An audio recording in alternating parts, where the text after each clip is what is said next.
What's going on YouTube? Cloverbells here, back with another Scarlet Violet video, and today we're going to be recapping the Orlando regionals that took place over the weekend. Again, it's one of the first regionals of the new Series 2 format that allows Paradox Pokemon. I think also Melbourne had theirs as well. But again, it's always important to play close attention to with the regional like this, just because it's the first one more or less, and it'll often dictate what can happen and what will in terms of meta development, where we go from here, right? So, a lot of people wanted to book some coaching sessions and say, hey, can we build a Series 2 team? And I said, wait, let's hold off on that, and let's wait for Orlando regionals, and then we can kind of give a little bit more accurate data and see where we go from here in terms of team building, right? But from here, what we're going to do is look at some teams and some trends. We have a couple of resources that we can use. So this is the VGC Pace Depository, where they have all their open team sheets for the top 32 cut. You can also observe that here in the Victory Road website. If you just scroll down here, same idea here, where if you just click the link over here, you can get their team sheet, without EV spreads, but more or less see their move sets and what they were running. And then we also have Showdown over here, just in case we want to highlight a couple of Pokemon, right? So without further ado, let's go ahead and talk about the winning team of the regional, first of all. All right, so let's take a look. So here's the overall graphic of the top 32 cut. We'll talk about some of these trends in a second, but let's take a look at the winning team, right? So it was won by Mr. Wolfe Glick, and if we click his pace here, his open team sheet pace, actually they already put up his EV spreads, and you can see that it was pretty much a Paris Trap team with screamtail. So before the regional, we put out an entire video, actually a video and a half, right? Because we put out an entire video talking about, be aware of Paris Trap, it was on the rise. And then when we put out the video after that, where we pretty much titled it, teams to be aware of heading into Orlando, the first thing that we talked about was Paris Trap, right? And lo and behold, about 40% of the tournament was Paris Trap in the top cut. So you can't say that it didn't warn you, right? I knew it was coming, and Wolfe Glick, pretty much said, yep, you were right? But anyway, but he did use screamtail, which is something I didn't expect to win. But it makes a lot of sense in terms of what it's supposed to do on this type of team, right? So one thing I do want to note is that there are 6 protects on these Pokemon. 1, 2, 3, 4, 5, 6, right? Normally, you don't actually see 6 protects, okay? But Wolfe had 6, and for a good reason, right?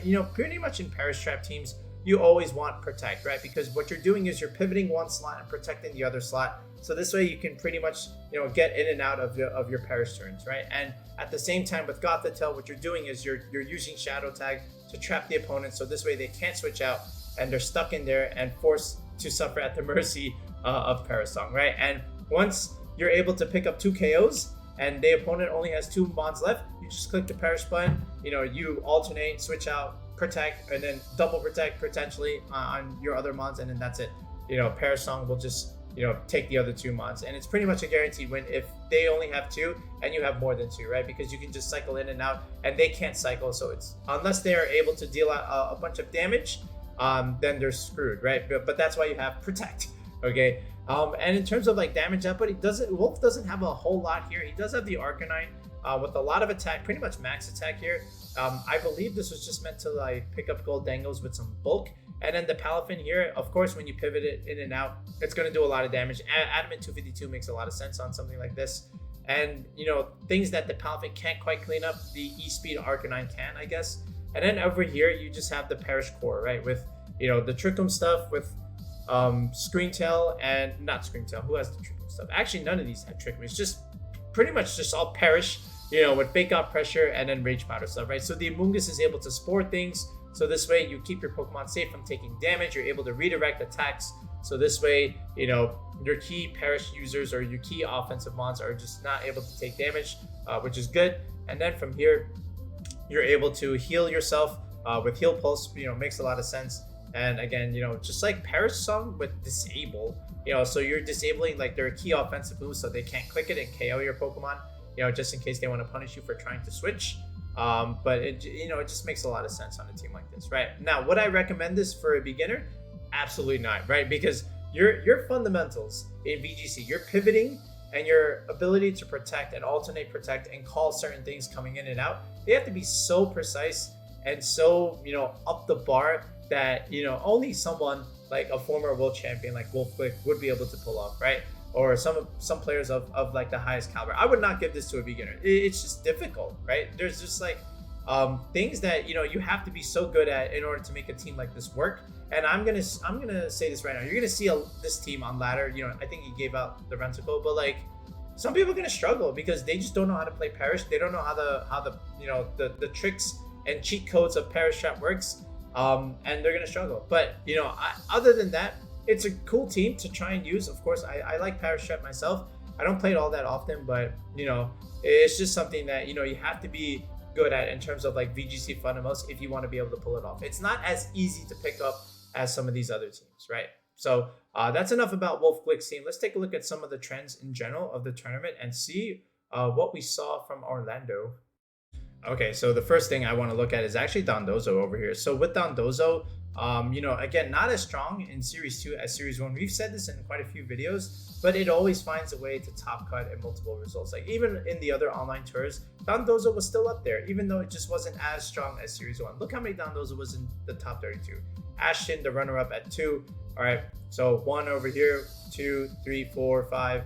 So, and then 6, 7, 8 Dondozos in the top cut. So that's a lot. That's basically a fourth of the top cut, and which means it's still a good Pokemon. It's still a good archetype. I said Pokemon, but it also involves Tatsugiri.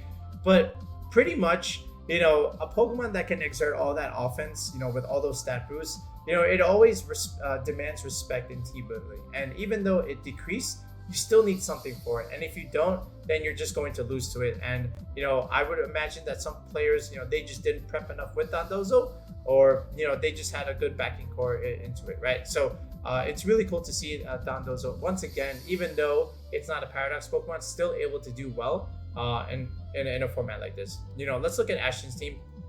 And, this is actually a very standard Dondozo core. Look at this. It's got the 2 Pokemon you would expect, and then you have Roaringmoon, Iron Hands, Goldango. This is 3 very common Pokemon, of course. And then there's a Brute Bonnet, which we'll talk more about, within another timestamp of the video. But basically, the idea is, you have Dondozo, Tatsugiri, Icy Wind, pretty standard stuff here with the Chesto Berry rest set. Okay, very, very nice. So you get like good recovery here. And then the Roaringmoon, the Goldango, and the Iron Hands, they're just able to put on a lot of offensive pressure, and then just your Dondozo comes in and just cleans up in the end game, right? And then the Brute Bonnet also does really well.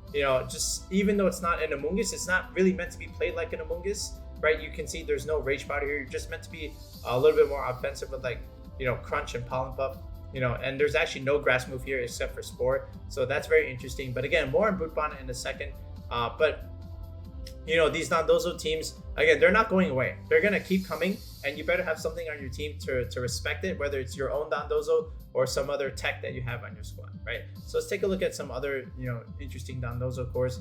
But they pretty much have a lot of the same backing, whether it's just like Iron Hands plus some Redirector and then another back core, right? So if I just like pull up something here, even something like this, right? I think we just pass it. Let's look at Brian Collins over here, right? So pretty much Indeedee Armarouge was like the secondary core on his team, Dondozo, Tatsugiri, and then Iron Hands, and then some other filler, right? This is a pretty easy template to follow if you want to do like Dondozo Series 2 team building, right? Just have that secondary back-end core and then like 2 fillers, right?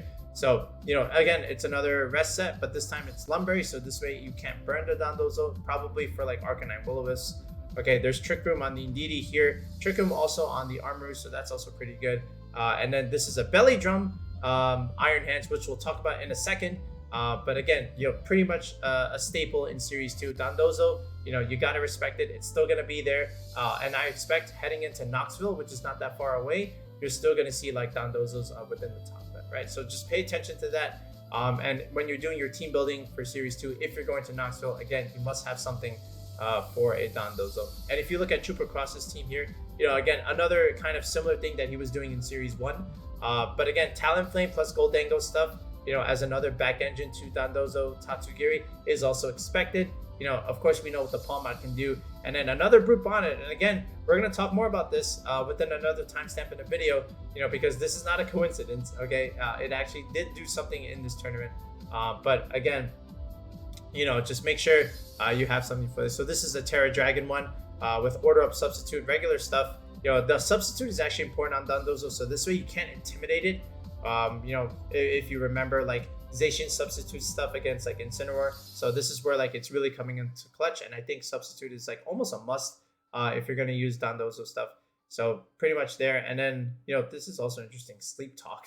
All right, but yeah, pretty much some standard stuff here. But again, shoutouts to Chupa, you know, really cool Dondozo team. I think I like his team the most, but of the Dondozo stuff, right? So let's look at another, you know, thing that we saw from the tournament.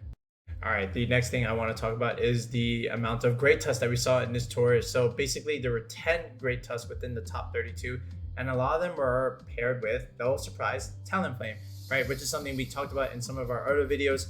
But again, if we just look at the depository, let's just pull up a random Talonflame Great Tusk here and just discuss it. Yeah, let's look at Yodam's, right? Which I think has the same team as Tola Web, which he talked about in his interview. I think they did pretty much they built together and used the same team. But ideally, again, look at this Talonflame with Tailwind next to Great Tusk. You're able to Earthquake next to it because you're a flying type. And then, you know, just with Tailwind for this entire team, you know, you have good speed control, especially with Icy Wind. You even have the Trick Room stuff with Gothitelle, which we'll talk about also just in a moment. But even Tyranitar here, like these two Pokemon, like Gothitelle, Tyranitar, again, another thing that we'll discuss in the timestamp, but this is something that you're going to look at a little bit more closely as the format continues, especially heading into Knoxville. I think these two are a very good pair because they just answer Indeedee Armarouge stuff, right? But, and again, more or less on those two later. But again, with Talonflame Great Tusk with the, you know, another back end core, you're just able to put on a bunch of pressure. You're able to support your Great Tusk by, you know, just going for Will-O-Wisp, going for taunt plays. And then, of course, Great Tusk is really nice into like Iron Hands. I feel like for every Iron Hands you see in a tournament, you have to equal it with a Great Tusk just because of that ground coverage that we've always been saying has been important in Series 2. And now you can see it in the big regional, how it is very important. And, you know, if you did run Great Tusk, you know, and you were aggressive about it, you did very well. You were in the top cut, okay? Let's look at another one. I think Luca had a pretty good team. Luca passed, right? So let's look at his Talonflame team. Yeah, and it was actually a back engine for Dondozo Tatsugiri. But again, you know, this also with Goldango, right? Goldango with choice specs also really enjoys the Tailwind stuff. And again, with, you know, the Great Tusk, again, just Earthquaking next to it. And even Dragonite here makes a lot of sense, where you're able to, again, put a Dragon type next to the Great Tusk along with these two. Makes a lot of sense. We talked about this in our team building video where like you had a Hydreigon in that slot, or you had maybe a Terra Flying Roaringmoon. It also made a lot of sense, but here we see Dragonite over here, and you know, with an Assault Vest, it was actually very, very bulky, which we'll also once again talk about at another timestamp in the video. But again, the whole idea with Great Tusk is you have a Tailwind supporter like Talonflame, and then some Steel type, either King Gambit or Goldango, and then next to a Dragon type, like either a Dragonite, a Hydreigon, or a Roaring Moon, and then two fillers, right? Something like maybe even Arcanine Amoonguss, or just like more speed control options. You know, just in general, depends on how you want to play it, but that's a general template of Great Tusk. And I expect this to continue forward in Series 2 and also leading them into Knoxville, because now people understand like, okay, this Pokemon is actually really good. It's really strong. Maybe now I need to respect it in team building, especially if I'm an Iron Hands user, because, you know, I'm going to have trouble with it if you know, because I'm an electric type, he's a ground type, you know, so I need some kind of counterplay to it, right? So really cool to see Great Tusk do really well in this tournament. So I expected that, of course, many did as well, but now we can see the actual results of it. All right, let's go and move forward to the next thing. Okay, back to Gothitelle for a second. So Gothitelle had a lot of use in this tournament. This was the tournament of Gothitelle. All right, and, you know, and this is why we're also putting it in like the video, in the thumbnail. But it had some uses besides, you know, fluttermane Parasong stuff. But first, let's look at those two in a second. I just want to put a highlight onto Audie's team, right? So if we look here with Audie, he also had, you know, Gothitelle and fluttermane. But here's the idea here. So yes, we understand the fluttermane has Parasong, but you know what's also interesting is the Swords Dance on the Iron Hands, which we'll discuss in a second. But you know, the whole idea here is, you know, with Gothitelle and Parasong, like if you click Parasong and, you know, they're kind of forced to switch, you can use that to your advantage, because then the turn that they're using to switch, you can go off with a free Swords Dance, right? And this way you don't take any damage because they're using their turns to switch out and trying to get out of Perish Song, right? So that's the idea there. And also with Perish, you know, you kind of need a little bit more offense to, you know, just deal damage against things coming in, to be, you know, if you didn't want to trap them, but you still click Perish. So this way, after the Swords Dance is up, if you click Perish, then you can just exert a lot of pressure that way, right? And, you know, Perish really works next to a Ghost type because, first of all, Ghost types just don't care about Perish. So you can Perish next to that. This is why these two have been working very, very well. You know, and I would expect that to continue in the next few online tours, as well as heading into Knoxville, right? So if you're trying to go there, or if you're trying to build more Series 2 teams, again, you have to respect Perish now, right? You have to have something for a fluttermane, you have to have something for a Gothitelle. You need something that can do a lot of damage, and you also have to bypass their Intimidate and their Amoonguss, right? So this is a really, really good team from Audi, and I like it a lot. And I like the aggressive Iron Hands here. It makes a lot of sense, and it's pretty much a balanced Perish team. Like, you can even just call this Perish balance, where you have like a Fire, Water, Grass core, the Perish trappers, and then some filler, some big damage dealer like an Iron Hands. Like, if you look at Wolfie's team, right? You know, in that case, it was like a Palafin with the Arcanine here, but then you just have like a more stronger, more stabilized standard core here, right? But that's the idea with Gothitelle. You're able to also, you know, go for fake out stuff, stop an attack. You can, you know, set up Trick Room. You can do heal pulse stuff. You can do helping hand stuff. It was really, really good in this tour. All right, a lot of variance. Like, look at James Evans' team, right? Who was pretty much also did very, very well. Look at James. So, you know, again, this one was a Trick Room team, which really helps the Great Tusk and I guess Tyranitar as well. So a nice set there from James. If I keep going down the list here, just to highlight some other Gothitelle sets here. Let's look at Brendan Zhang's, aka Babytron. So Brendan, you know, see, now this one was also interesting, right? Fake Tears with Sylveon and Armarouge, right? So, and even like the Gashadon to an extent, right? This core right here, you know, if you're just able to probably, I would imagine this Gothitelle is faster than all of these, right? So these are probably like super slow. So if you're just able to go for Fake Tears, now the Sylveon, Armarouge, and Gashadon are doing like a lot of damage, which is really good against certain things that just are super bulky in general. But if you can just click Fake Tears now, that doesn't matter. All right, and you know, just a really, really nice, interesting move tech on the Gothitelle from Brendan Zhang. So nice there. Just looking at a few more. Let's look at Nick Navarre and Justin Karras. So with Nick, what did he have here? So, you know, again, a pretty standard set with Gothitelle with leftovers. But again, you can pretty much see the same thing, right? With the Fire, Water, Grass core with Arcanine. There is the Swords Dance setup from the Iron Hands. Again, you know, if the opponent has to switch out, that's pretty much a free Swords Dance. And of course, the Perish Trap here. So pretty much a very standard thing from Nick Navarre. I think they built together with Audi. So yeah. Then if we look at the one under it from Justin Karras.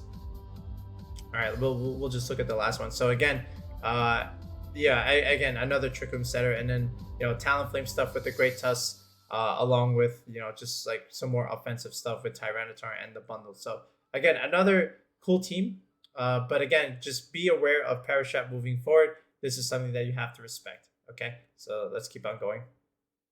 So if we go back to the Orlando Regionals graphic here, I want to look at the Brute Bonnet graphic here. So let's see, 1, 2, 3, 4, 5, 6, 7 Brute Bonnets within the top 32, right? And this is something that wasn't really used a whole lot in the beginning of testing for Series 2, but then later on started to be seen more. And here are some of the common sets that you might see on a Brute Bonnet. So you might see this Loaded Dice Bullet Seed set where, you know, again, you're just hitting up to 5 times in one turn.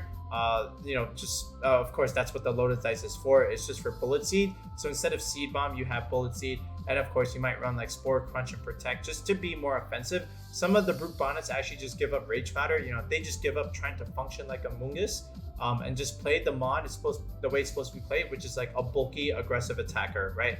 So you look at this bulk, right? 111 HP, 99 defense, 99 special defense, worst typing, you know, which was originally like, you know, Grass Dark. And then, you know, the ability, it's not regenerated. So you don't really need to play this like a Amoonguss necessarily, you know, be aggressive with it, which Brute Bonnet can be, right? Another kind of set is a Terra Water defensive set. You know, this is just like against Arcanine stuff, with the Citrus Spray, with the Rage Powder, Spore, Seed Bomb, and Crunch. So instead of Bullet Seed, if you don't have Loaded Dice, then you just opt for Seed Bomb, which makes a lot of sense.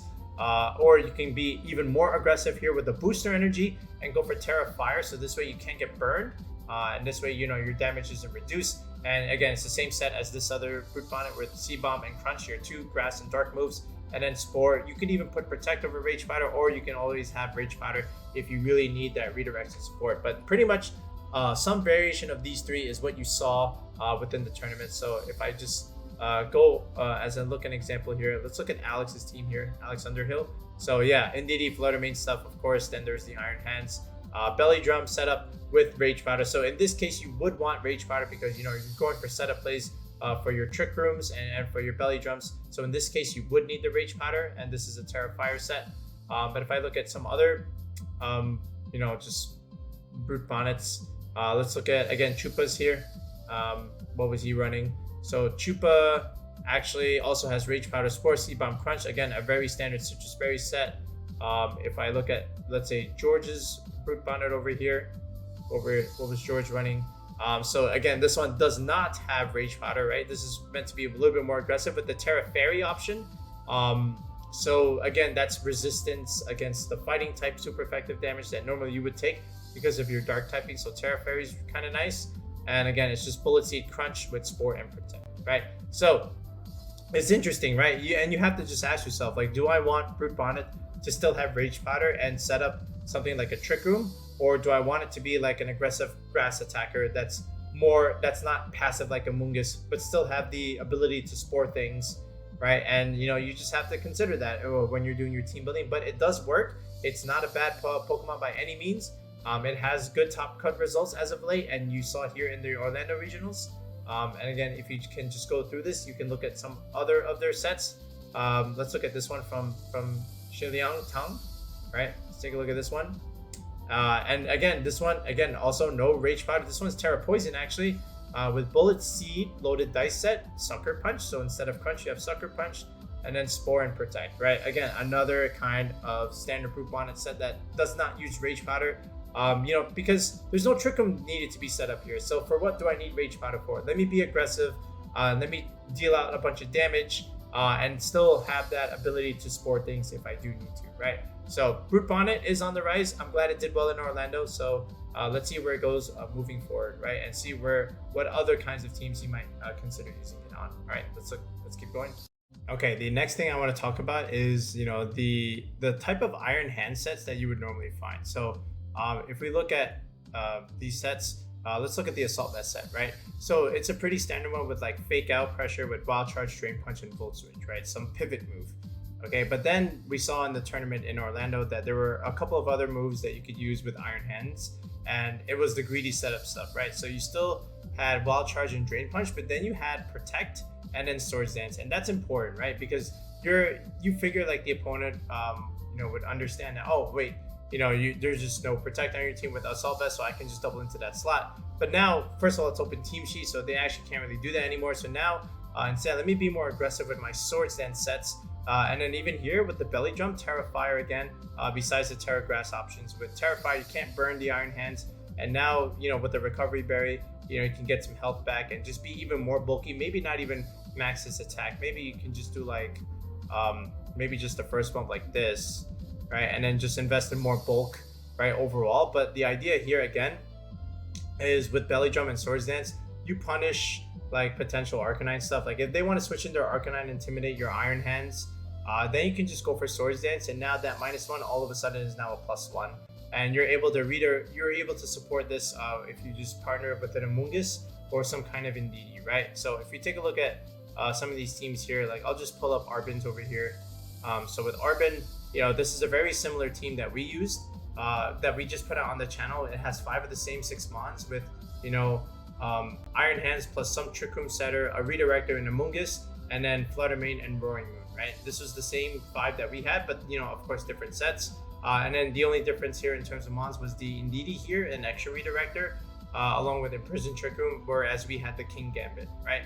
But the idea here, again, with this type of team is you're able to set up the Trick Room and then potentially set up your Belly Drum over here, and then just go for like big damage with Drain Punch and Thunder Punch, right? So even if you do take some damage, you know, especially from like the Belly Drum stuff, you just recover it with Drain Punch, right? So that's the whole thought process there. And then the Arcanine's kind of in trouble because now it either has to switch out or risk dying.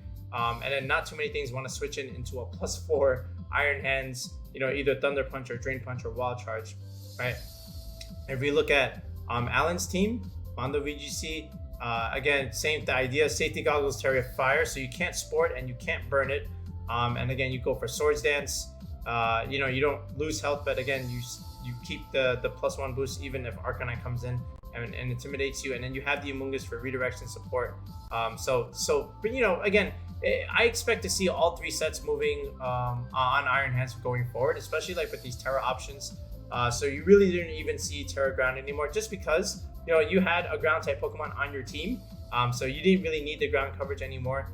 And there were other answers to Garganacl that you could put on your team that didn't need a ground option, and you can even see in the top cut that there was just only about like maybe 2 or 3 Garganacls in the top cut. So good answers there from our players. But again, expect to see these type of Iron Hand sets, whether you have Fake Out with a pivot move and then you're an Assault Vest, or you have Protect and you have a Recover Berry with either Swords Dance or Belly Drum, right? So that's the idea there. Now let's look forward and some other stuff. Okay, the next thing I want to talk about is these 2 pairings, the Tyranitar Gothitelle stuff. So we mentioned how Gothitelle and fluttermane were creating like this Perish Trap nonsense. That's the theme of the tournament, but Tyranitar Gothitelle along with the fluttermane were also a thing, right? But I just wanted to focus more on the T-Tar and the Gothitelle stuff. So with Tyranitar, you have an Assault Vest here, and you have these standard 4 moves with Rock Slide and Crunch, your 2 Rock and Dark moves. Then you have Terra Blast and Low Kick with Terra Flying. So first of all, it's great coverage, okay? But this Tyranitar does so much against Indeedee Armarouge. They pretty much can't touch it. And even if the Indeedee goes for like Terra Fairy, Dazzling Gleam, because you have the +1 special defense from the Sandstream and the Assault Vest, that Dazzling Gleam is actually not going to do a whole lot of damage. And then you can just KO it right back with like something like a Crunch, right? And then even Rock Slide, it's too good into Armarouge.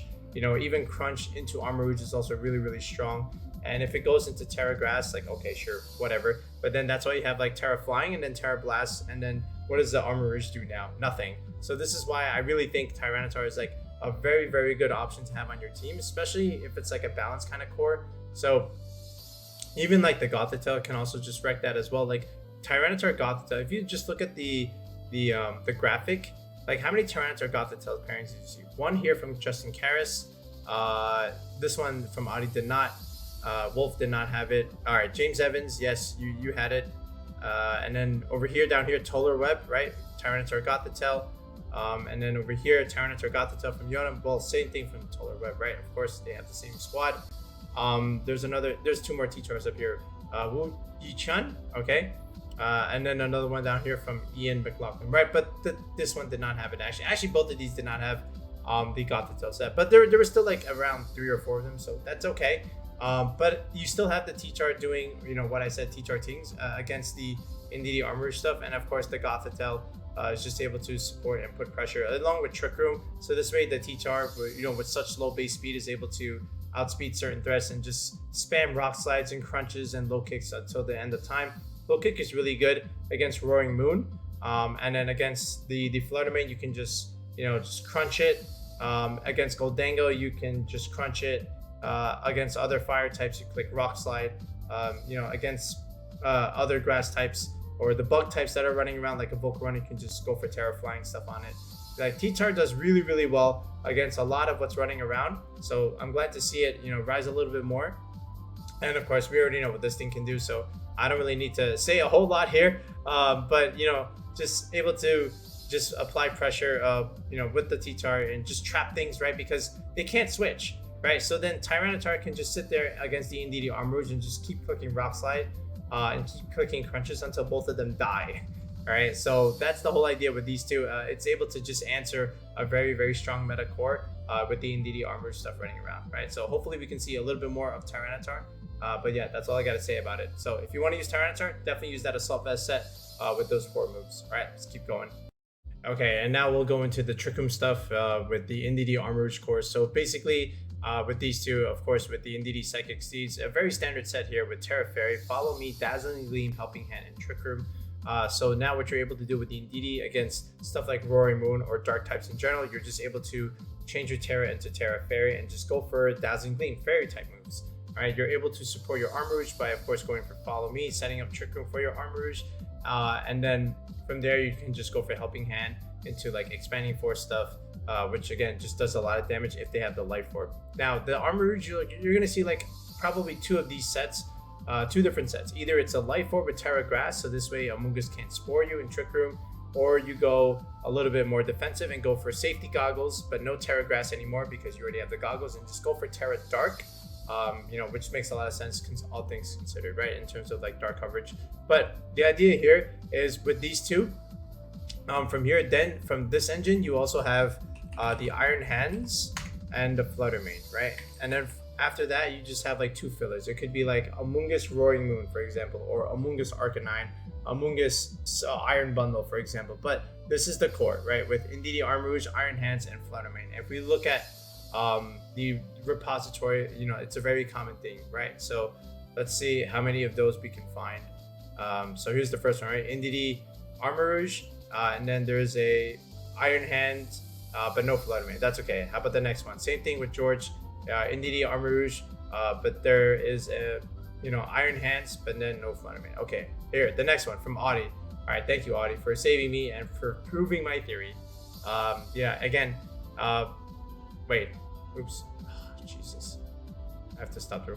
Okay, so now let's get into the Trick Room stuff with the Indeedee Armarouge course. So we've known what these two can do since like Series 1, right? You know, you have the Indeedee with Follow Me Redirection to help set up Armarouge Trick Room stuff. You know, you have Terra Fairy for, you know, the potential dark stuff.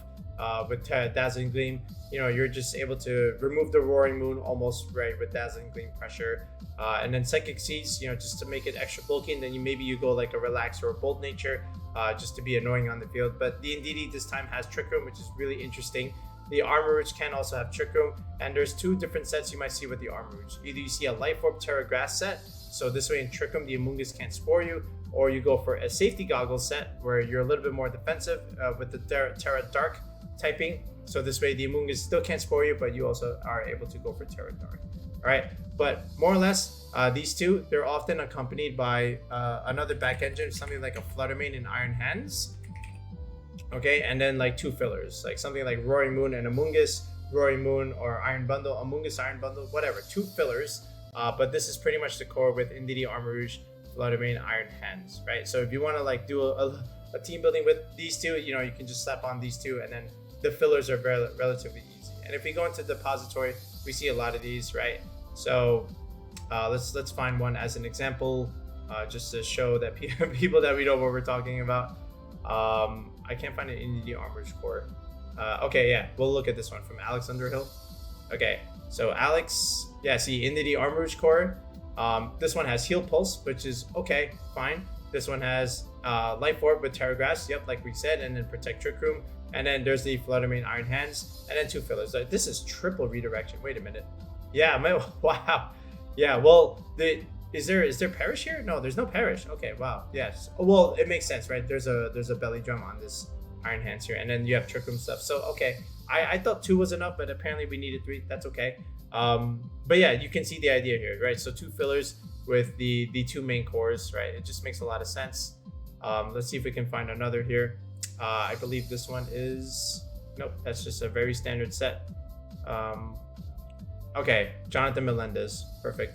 So with Jonathan, all right, Indeedee Armarouge, Iron Hands, Fluttermane, two fillers, Brute Bonnet once again, and then there's a Stone Journer, which would act as more damage for your Iron Hands, your Life Orb, Fluttermane, and even your Armarouge, and even your Brute Bonnet, right? So besides the Indeedee, the Stone Journer actually supports all four of these. It's actually very interesting. But again, you get the concept, right? You know, Indeedee Armarouge, you know, Iron Hands, Fluttermane, and then two fillers, right? So that's a team building template for you, for what you will. But again, able to set up hard Trick Room stuff, and then just deal a bunch of damage in that inset Trick Room, and then, you know, just go from there, right? It's a very, you know, standard way to pilot a Trick Room team. It's not like super hard Trick Room because sometimes you have like a Fluttermane on this, but at the very least, you understand how it works, okay? So I expect this to see more of those cores on ladder, and hopefully into Knoxville will still keep seeing Indeedee Armarouge with another core and some 2 fillers. All right, let's move forward. All right, so we're back in the graphic here, and what I want to also notice is there was actually more Dragonite than Roaring Moon, which is actually kind of funny in a way, right? Because look how many Dragonites there were. 1, 2, 3, 4, 5, 6, 7 Dragonites, and then there were just only like 4 Roaring Moons. 7 Dragonites to 4 Roaring Moons. And the answer is, well, the question is why? Well, let's take a look at what these Dragonite sets were. So there was 2 sets.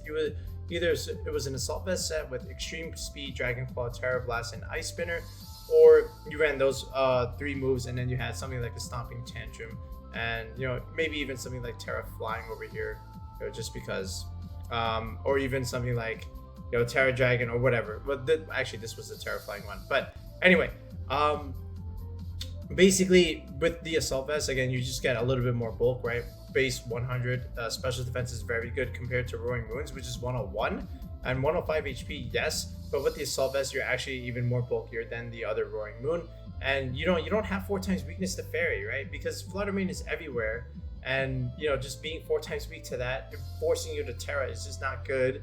Whereas Dragonite, you don't have to do that and waste your Terra. You can just rely on just only 2 times weakness, but with the Assault Vest, you're just super bulky, right? And then you can just go for all these insane coverage moves like Terra Normal, like actually this was what it was, Terra Normal, E-Speed, or like Dragon Claw, Terra Blast. Ice Spinner is actually great coverage on Dragonite, just for the flying types that Roaring Moons, or the flying type Tyranitars that you might see as an example. But you have a bulky dragon that you can even pair like Great Tusk with and just Earthquake next to, or just be a little bit more offensive with like Talonflame stuff.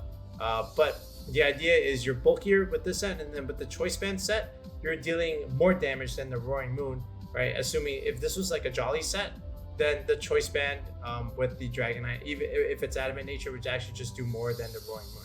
Because comparable attack sets, look, this is 139, this is 134, almost the same, but then you pair this with the Choice Band, and if this is like a Jolly set, then your Dragonite's going to do more damage. If this was the Adamant set, okay, sure, then it does more. But again, it's all about that typing. That Dragon Dark typing is not great with all these fairies running around, especially like Sylveon as well. So just having the Assault Vest is actually really nice. And then if you just want a little bit more extra damage, this is also really good with Terra Normal E-Speed stuff.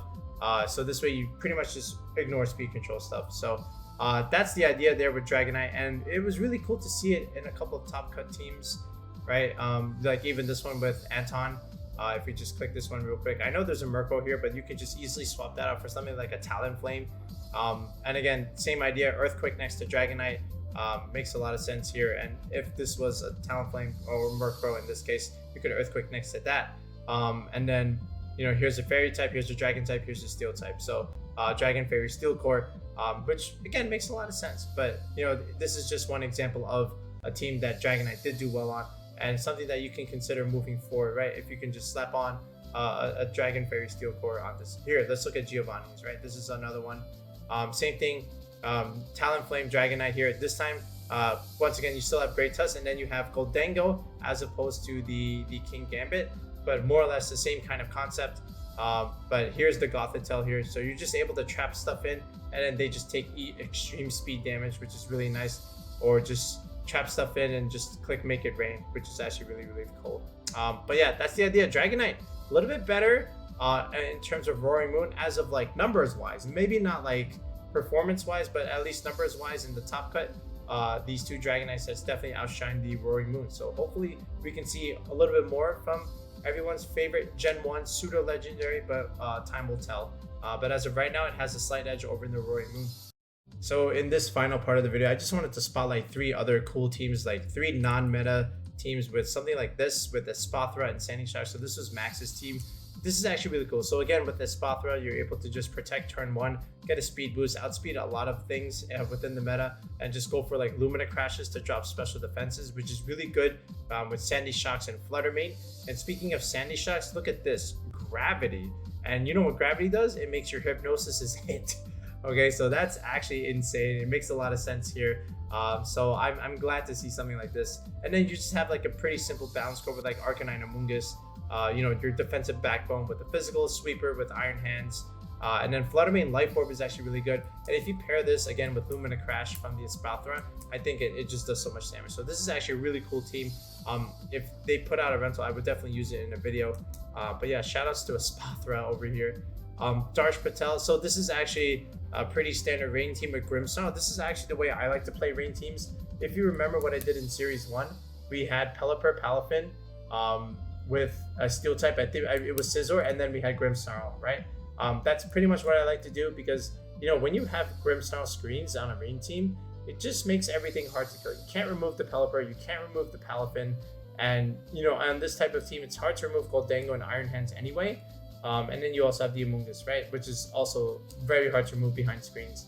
So, I could see like some kind of adaptation with this where like you could add a dragon type instead. But I really wouldn't do that. I probably would just use it as it is. You already get your solid rain core with Pelipper Palafin, then the Iron Hands stuff is just important, right? Because if you look at Amoonguss, Pelipper, Palafin, these three struggle against Iron Bundle stuff with Freeze Dry. So you need something to pressure the Iron Hands with, the Iron Bundle with, and Iron Hands was that Pokemon. And then this Goldango is just like a special attacker on the team that you need, that can do well behind screens, do well with Tailwind, and with the rain, you're able to mitigate that fire damage, right? So this is a really, really cool rain team. So I like it a lot. Let's look at this one from Ian McLaughlin. This one was like, whoa, with Drifblim with like Tyranitar Lycanroc. So of course you get Tailwind. There's the Haze for Dondozo, and then Garchomp looks really cool here, right? Because there's some synergy here with Drifblim. You're able to Earthquake next to it if you just go for Terra Flying on the Drifblim here, or even Tyranitar Terra Flying. And it is Sandveil. We did this in Series 1 also, where we had Tyranitar Sandstream with like Garchomp Sandveil stuff, and then you have Sandrush Lycanroc on this. So Lycanroc along with Tyranitar, again, another sand abuser, just do a bunch of damage with close combat rock slide, and then Endure and Endeavor makes a lot of sense, and then everything just drops to the sand, right? So then over here with the Unburdened Psychic Seeds Drifblim, you're able to again burn that Psychic Seeds, and then Unburden activates, and then you just deal damage with Acrobatics, Hyper Beam stuff. It's a really cool team. And then of course Goldango, something that also really, really likes Tailwind support. It just makes a lot of sense here. And then the Indeedee with Trick Room stuff, that's probably for like the Trick Room Mirror shenanigans. But again with Tyranitar, also definitely likes Trick Room, right? We've seen this Indeedee Tyranitar combination before. So this is actually a really, really cool team. And there is Swords Dance on this Garchomp with Clear Amulet, so you can't really intimidate the Garchomp.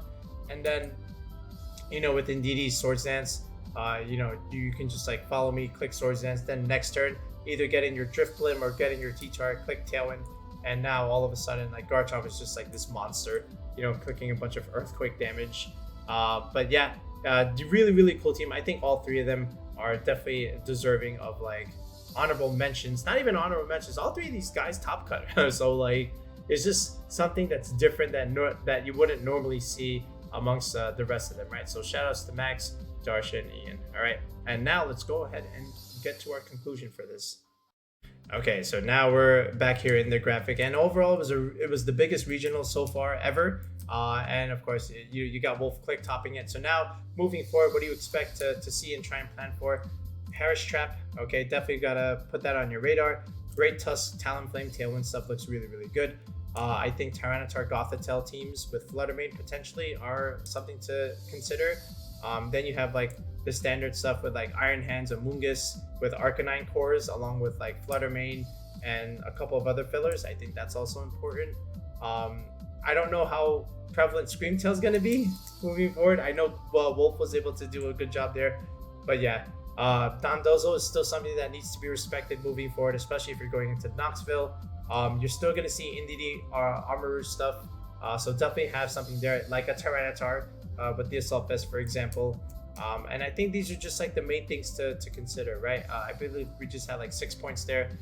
So yeah, if you're someone that's trying to make something for Series 2 and you were looking at Orlando regional results, hopefully I helped you put things in perspective. And if you are going into Knoxville, definitely take note of what happened here with this regionals, but also the next future online tours that are, you know, post Orlando regionals. Let's see where people are taking their teams and developing from there. All right, but yeah, we'll be back in another video in the next one, guys.